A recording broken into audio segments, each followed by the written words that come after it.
Доброе утро, дорогие друзья! Меня зовут Стали Ханкишиев. Сегодня я расскажу вам о любимой еде моего детства. О чебуреках. Но не только о простых чебуреках, а о чебуреках с принципиально новым фаршем. Ну вот, первые секунды нашей программы, а я уже раскрываю вам свои секреты. Прежде чем пропускать лук через мясорубку, непременно ошпарьте его. Так потеряется его назойливый запах, а чебуреки останутся по-прежнему сочными и очень вкусными. Сейчас мне идет 60-й год, а чебуреки я полюбил, когда мне было лет 5. Мы жили в небольшом южном городе с красивым названием Фергана. Между базаром и автобусной остановкой была очень популярная чебуречная. Знаете, современным ресторанам быстрого питания далеко до этой чебуречной, потому что запах от этих чебуреков окутывал весь центр Ферганы. По выходным родители собирались за покупками на базар. Брали и меня с собой. А с кем было оставить? Не с кем. Мы ехали на базар, родители закупали продукты на неделю, но прежде чем сесть в автобус, мы обязательно заходили в эту чебуречную. Очередь была всегда очень большая, но из небольшого окошка чебуреки вылетали, как из пулемета. В свое время эту чебуречную открыли переселенцы, крымские татары. В кулинарном отношении я могу себя назвать их внуком. Дело в том, что я учился готовить чебуреки у того человека, который учился у них. Сегодня я поделюсь с вами некоторыми секретами этой знаменитой ферганской чебуречной. Наверное, меня могут спросить, вот раньше, когда-то, во времена оны, не было мясорубок. Как же тогда готовили фарш на чебуреки?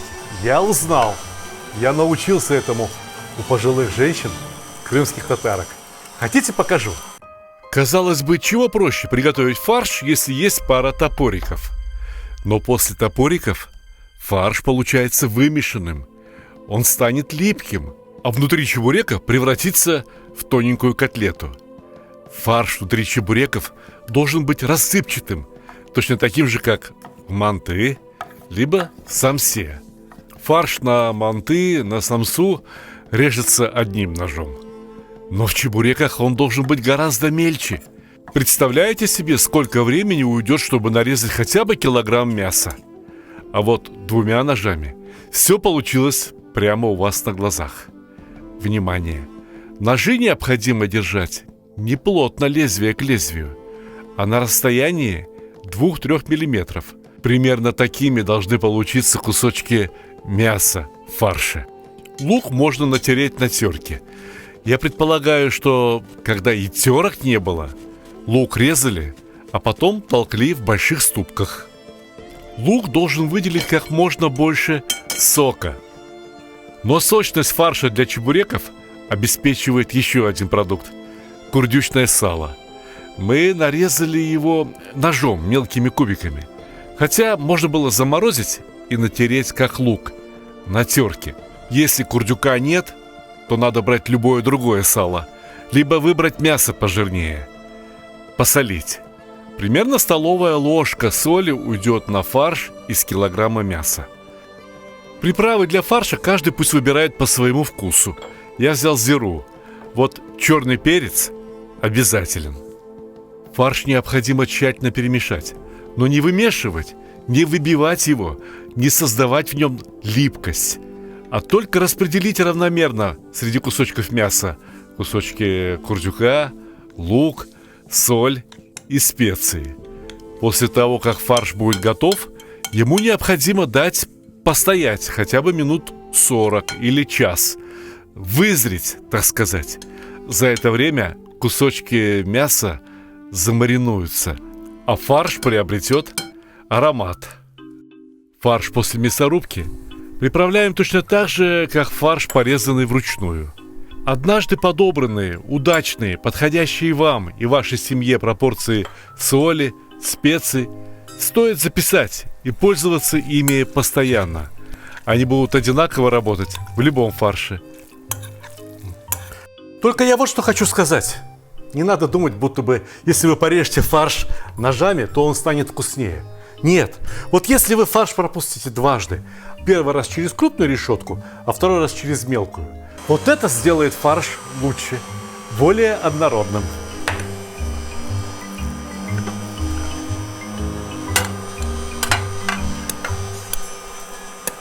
Чебуреки хороши тем, что их можно готовить практически из любого мяса. Не обязательно брать баранину, можно взять говядину, можно взять любое жирное мясо. Самое главное, лука не жалейте, иначе чебуреки получатся сухие. Некоторые для улучшения сочности чебуреков добавляют в фарш кефир. Нет, не надо этого делать. На чебуреки идет только мякоть. А из косточек, жилок, всевозможных обрезок можно сварить очень крепкий бульон, чтобы он застыл, как на холодец. Вот этот бульон нарежете кубиками и добавите в фарш. Вот это будет по-настоящему сочный, а не водянистый фарш. Другие предлагают добавить в фарш петрушку. Сегодня добавлю в фарш укроп, но я сделаю совершенно другой фарш, принципиально новый, из укропа, чеснока, помидоров и сыра. Моя самая новая книга называется «Сталик Видеобук». И я хочу вам рассказать об этой книге. У нее, видите, вот такая черная обложка. Но буквы блестящие, да еще и выпуклые, поэтому все видно. И, наверное, нет второй кулинарной книги с черной обложкой, да еще и на которой не нарисована никакая еда. Но эта книга вам очень понравится. Точнее, она уже вам очень нравится, потому что эта книга составлена по тем рецептам, которые были опубликованы в Ютубе и в других социальных сетях и собрали максимальное количество лайков, максимальное количество просмотров, максимальное количество новых подписчиков. Вот что такое эта книга. Здесь рассказано о массе самых популярных блюд. Хумус, холодец, не знаю, там цыплята табака, шурпа узбекская, каурма шурпа, каурма басбаш такой есть, азербайджанский суп, борщ, лагман. Одним словом, 75 рецептов. Из почти что 1000 блюд, которые я успел приготовить и опубликовать где-то в интернете. Гуляш, бешбармак, картофель фри. Как без картофеля фри? Стейки, самса, шашлык, плов. Но здесь все собрано не по алфавиту, не разделено на какие-то национальные кухни. Здесь все рассказано так, чтобы вы умели составить классное домашнее меню из самых популярных, самых лучших блюд. Вот, например, чебуреки. Любите чебуреки? Еще бы вы не любили. 12,5 миллионов просмотров на моем канале собрал рецепт чебуреков. Книга «Сталик Видеобук» никогда не продавалась ни в одном книжном магазине. Ни на каких маркетплейсах, ни в каких других интернет-магазинах, потому что эта книга изначально продавалась только в моем интернет-магазине и продается только в моем интернет-магазине stalik.ru. Если вы закажете эту книгу с автографом, пожалуйста, мы упаковываем все книги как следует. И если вы закажете несколько книг вот из этого набора, то, может быть, одну книгу получите вообще бесплатно. На сайте постоянно происходят какие-то акции, скидки. Одним словом, заходите на сайт stalik.ru, и мы поможем вам сделать правильный выбор, и будем вам очень, очень рады. Кустурица-кебаб пришел мне в голову еще лет 10-15 тому назад. Какое он имеет отношение к чебурекам? Спокойно. Смотрите внимательно. Сейчас вы все увидите. Все узнаете. А пока что мелко-мелко нарезаем сыр кубиками и чеснок. Я надеюсь, что вам понравятся и фаршированные помидоры, и кустурица-кебаб непременно найдет место на ваших мангалах. Но сейчас я практически повторяю фарш для помидоров. Только и помидоры тоже превратятся в фарш. Фарш для чебуреков. Послушайте, ведь кустурица-кебаб, по сути дела, был чебуреком на шампуре.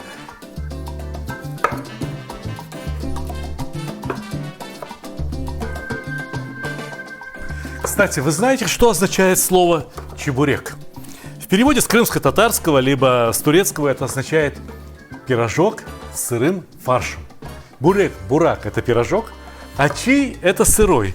В Турции готовят даже чий кюфта. Вы знаете, что такое кюфта? Это фарш, комок фарша. Так вот, комок сырого, но приправленного фарша.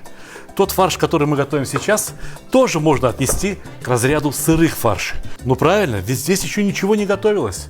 С другой стороны, в очень схожем блюде вареники весь фарш сначала готовится. Например, картошка. О варениках мы с вами когда-нибудь еще поговорим.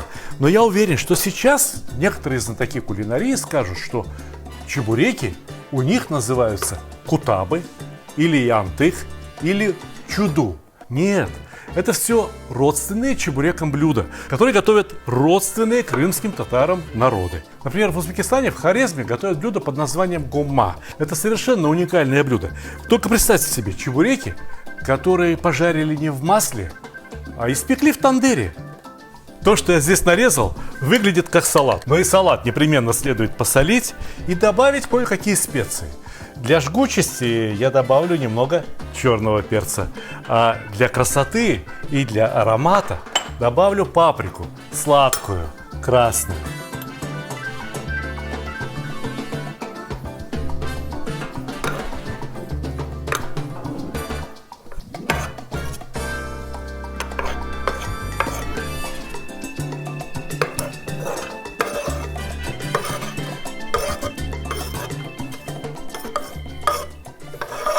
С чебуреками всегда так. Все надо делать заранее. Сначала приготовить фарш. И фарш должен постоять, промариноваться, созреть. А затем необходимо сделать тесто. Внимательно слушайте пропорции. 1 килограмм просеянной муки. Просеивать муку надо обязательно. Просеянная мука лучше соединяется с водой. И тесто получается более однородным, без комочков.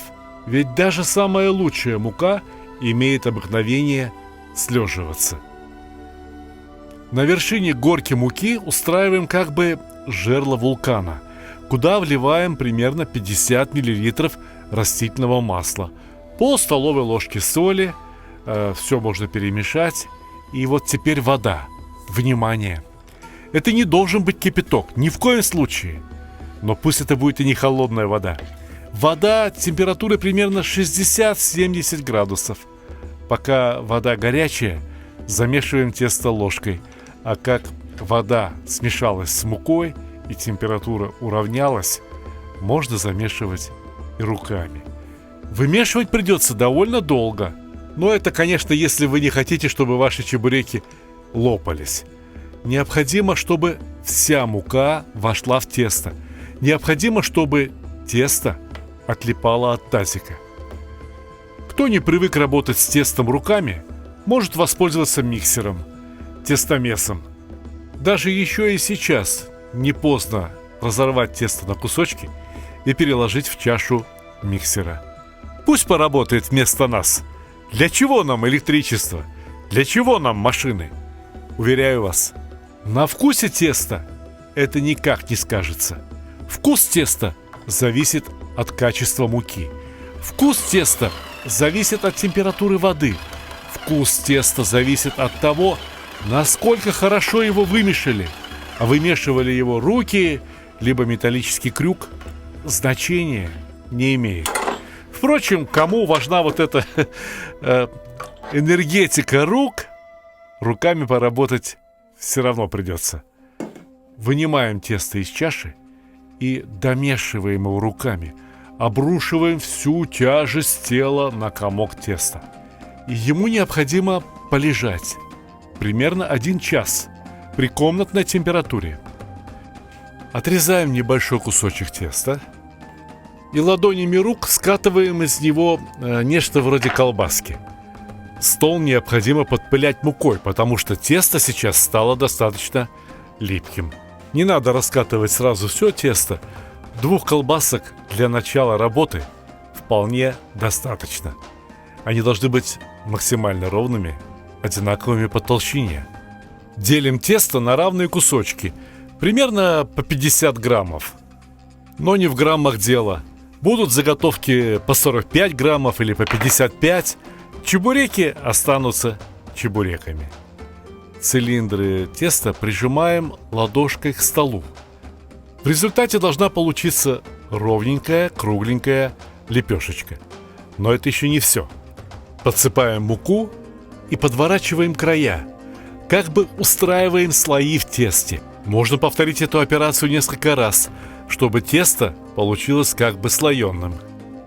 Заготовки убираем в целлофановый пакет, чтобы они не сохли. Но можно использовать тесто-раскаточную машинку. Муки на подпыл не жалеть. И постараться сделать заготовку максимально ровную, одинаковой толщины и правильной формы. Валы тесто-раскаточной машинки на максимуме. Прокатываем раз. Подсыпаем на тесто муку. Складываем его пополам, а можно и в 4 раза. И прокатываем сквозь валки еще раз. Этим самым мы вымешиваем тесто дополнительно и устраиваем в нем слои. Расстояние между валками раз за разом уменьшаем. И получаем тесто необходимой толщины. Теперь тарелочка поможет получить заготовки одинаковых размеров. Обрезки теста можно скомкать и смешать с другим свежим тестом и раскатать еще раз. Все получится. Меня часто спрашивают, можно ли заморозить готовые чебуреки, чтобы пожарить их потом, когда понадобится.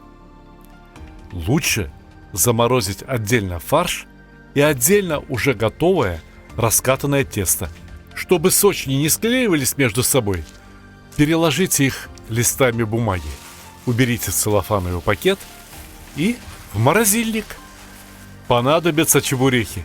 Разморозите и будут готовы буквально за 15 минут. Ну а сейчас давайте продолжим раскатывать тесто вручную из небольших, маленьких заготовок. Ладонями придайте правильную плоскую форму, чтобы круг был ровный. Если круг с самого начала неровный, сочень таким и останется. Скалку прижимайте с одной стороны сильнее, и сочень будет вращаться под скалкой, как у меня. Разумеется, тесто не должно быть толстым, но и слишком тонким оно тоже не должно быть. Рассказать вам, в чем секрет той чебуречной. Как же у них получалось так быстро обслуживать огромную очередь? Как чебуреки вылетали с такой скоростью? Дело в том, что в той чебуречной была устроена настоящая поточная линия. Конвейер. Да, кто-то один замешивал тесто, кто-то готовил заготовки, кто-то раскатывал тесто, а кто-то начинял и лепил чебуреки. Фарш в чебуреки по многу класть не надо. Одна ложка с верхом – это не менее 40 граммов. Тесто здесь примерно столько же. Фарш укладывается настолько тонко, чтобы он успел прожариться внутри теста. Непременно из чебуреков следует выдавить весь лишний воздух, иначе чебурек надуется и лопнет.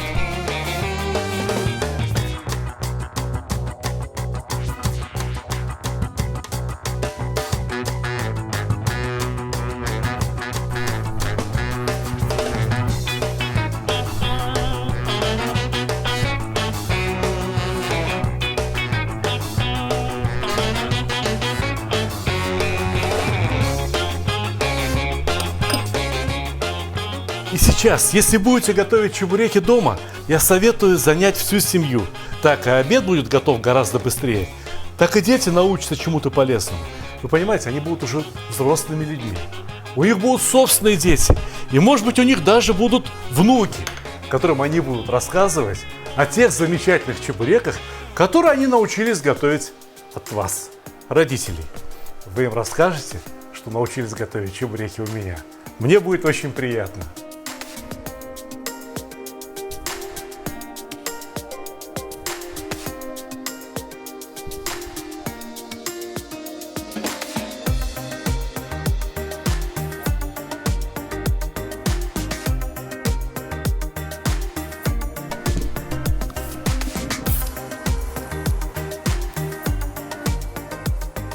Со вторым фаршем я вам советую поэкспериментировать. Я даю базовую идею, а вы ее развиваете. Что еще сюда можно добавить?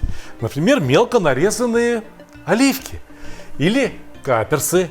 А можно добавить анчоусы. В конце концов, почему бы не мелко нарезанную солями или ветчину? Ведь тоже получится очень вкусно. Но советую найти что-то свое. И не уходить в банальную пиццу.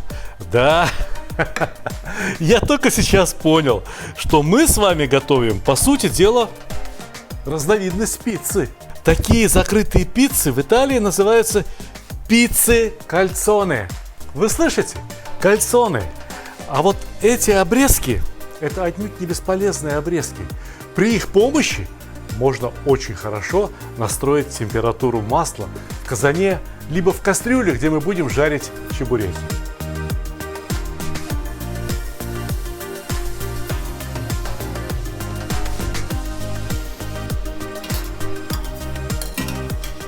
С температурой почти угадал, но можно было бы получить немного порумянее. Добавляем нагрев и опускаем еще раз. Ну вот уже получше. В детстве я видел, как пожилые женщины, крымские татарки, ели чебуреки не просто так. Они ели чебуреки, присыпая их именно сахаром и корицей. Да, чебуреки – мясное блюдо с сахаром и корицей. Так они привыкли. Так они привыкли с детства.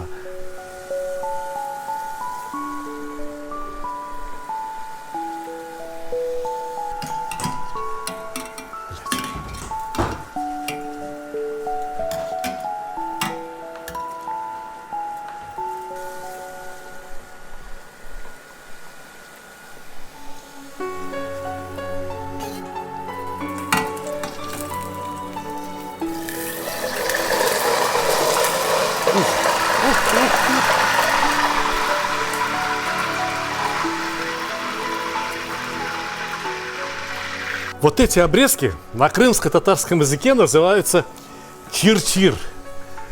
Их обычно присыпают сахарной пудрой и корицей. Получается нечто вроде замечательного хвороста к чаю. Наверное, и нам пора подумать о чае.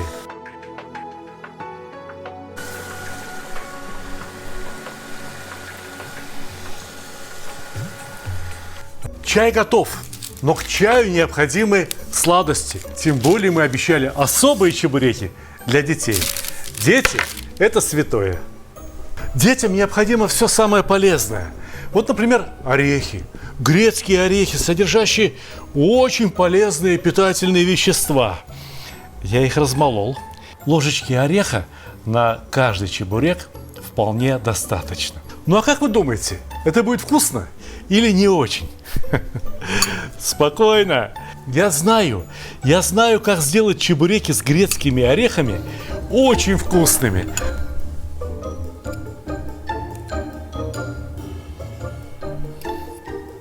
И, разумеется, внуки. И теперь я с нетерпением жду, когда же они приедут и попробуют чебуреков с орехами.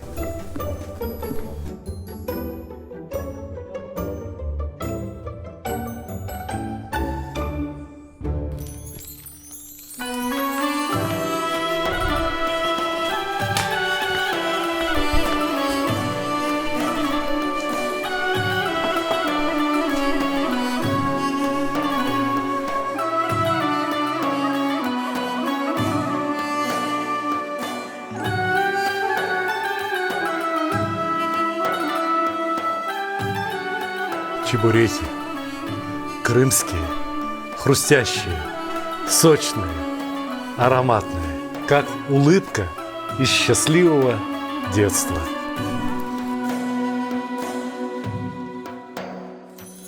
Хочу попробовать.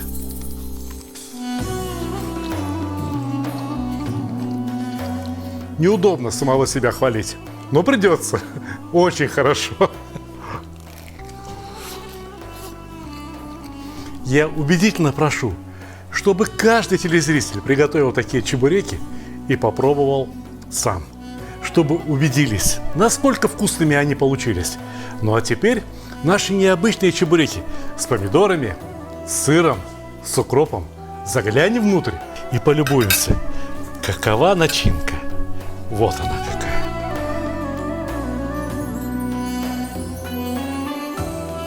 А вот тесто. Я хочу обратить ваше внимание на тесто. Оно прожарилось и изнутри тоже. Мясная начинка более сочная, более влажная, поэтому тесто отмокает. А здесь тесто... Оно продолжает хрустеть во рту. Ну и чебуреки для детей с вареньем и орехами. Вскрываем? Вскрываем.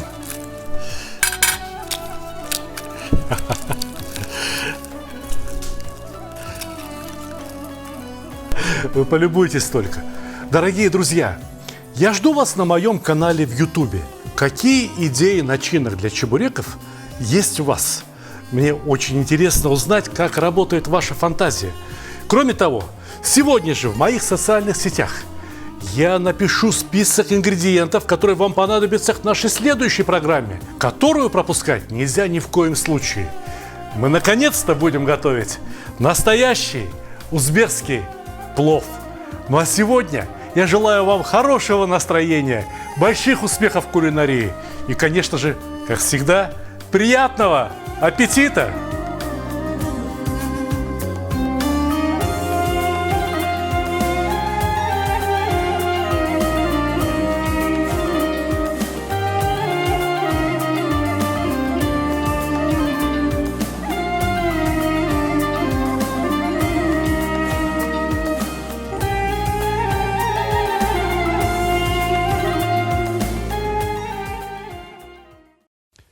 Счастье кулинара. Знаете, почему я так назвал эту книгу? Дело в том, что я стал счастливым человеком только тогда, когда начал заниматься исключительно кулинарией, моим любимым делом. А как же я стал кулинаром? Эта книга во многом автобиографическая. Только и биографию свою я рассказываю не когда родился, где крестился и так далее. Я рассказываю в этой книге, что я любил кушать в детстве, что для меня готовила мама, бабушка, другие родственники. Например, что готовили при моем рождении. Вот будет смеяться, готовили не плов, готовили пельмени в день, когда я родился. То, что я, как уже говорил, очень любил в детстве. То, что мы с супругой стали готовить, когда создали семью. И вот вся история нашей семьи рассказана через вот эти блюда, которые мы готовили вместе. Баварские сосиски. Ждали вы от меня такого блюда? Вот, например, салат по-уйгурски из требухи. Этому салату я научился уже когда вполне осознанно занимался кулинарией. Картофельный салат, но не обычный, как все готовят, а уникальный, с особым вкусом. Маринованные баклажаны. Знаете, надо вот один раз взяться, замариновать и очень долго радовать. Как приготовить там малосольные огурцы, соленые огурцы, как приготовить бочковые помидоры соленые, как законсервировать помидорчики и огурчики. Одним словом, здесь рассказано о блюдах на все случаи жизни. Корейские, узбекские, русские, вот даже испанское, пожалуйста, гаспачо. Здесь масса блюд со всего мира. Все то, что помогает нам, я имею в виду нашей семье, жить очень вкусно и счастливо. Я от всей души желаю такого же счастья всем хорошим людям. Мороженое. А как не побаловать внуков мороженым? Знаете, как они любят мороженое? О, куличи. Одним словом, эту книгу, по моему мнению, должна иметь каждая хорошая семья, увлекающаяся кулинарией. Купить эту книгу можно только в моем интернет-магазине stalik.ru. Она не продается ни в каких других интернет-магазинах, не продается на маркетплейсах. Stalik.ru вам помогут выбрать другие книги в подарок вашим друзьям. Если вы купите 2 книги, либо 3 книги, там постоянно проходят какие-то акции, скидки, то одну книгу вы можете получить даже бесплатно. Одним словом, обращайтесь на сайт, звоните, пишите. Мы будем вам очень рады.